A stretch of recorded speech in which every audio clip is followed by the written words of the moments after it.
उत्तर अहिल्यानगर जिल्ह्याला पावसानं अक्षरशः झोडपलेला आहे आणि रस्ते जे आहेत ते पाण्याखाली गेलेले आहेत। अनेक ग्रामीण भागातील रस्ते जे आहेत तेथील वाहतूक देखील ठप्प झाली आहे। पावसाचं पाणी जे आहे ते रस्त्यावर उतरल्यानं जे रस्ते आहेत ते देखील काही ठिकाणी वाहून गेलं चित्र पाहायला मिळते। आता आपण आहोत फुलशेतीमध्ये आणि आपण जर बघितलं तर दसऱ्याला ही जी फुलं आहेत त्याची तोडणी होत असते आणि चांगल्या प्रकारे भाव जो आहे तो शेतकऱ्यांना मिळत असतो। मात्र दसऱ्याच्या अवघ्या 2-3 दिवसाआधी या पावसानं मुसळधार पावसानं हजेरी लावल्यामुळं ही पूर्ण फुलशेती जी आहे ती पाण्याखाली गेलेली आहे आणि जे फुलं आहेत ते देखील सडण्याची शक्यता निर्माण झालेली आहे।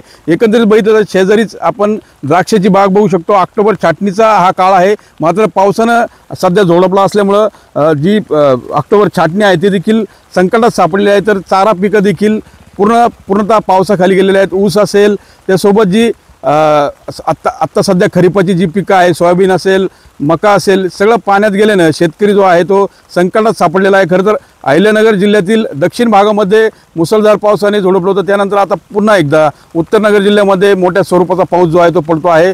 परतीच्या पावसानं जनजीवन जे आहे ते विस्कळीत झालेलं आहे आणि परिसरातील जे शेतकरी आहेत ते देखील आता कुठेतरी संकटात सापडले चित्र जे आहे ते पाहायला मिळतंय।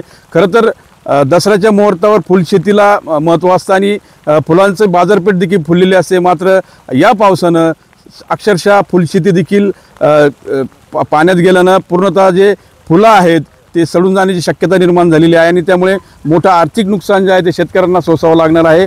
एकंदरीत जर बघितलं तर श्रीरामपूर, कोपरगाव, राहाता आणि यासह शिर्डीसह अनेक परिसरामध्ये पावसाचा जी मुसळधार पाऊस जो आहे तो अद्यापही कोसळतोय, त्यामुळे जनजीवन जे आहे पूर्णतः ठप्प झाल्याचं चित्र पाहायला मिळतंय।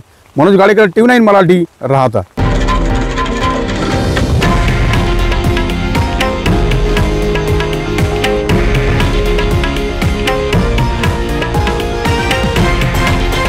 हे आहे देशातील नंबर 1 न्यूज नेटवर्क आणि आपण पाहत आहात TV9 मराठी, एकमेव।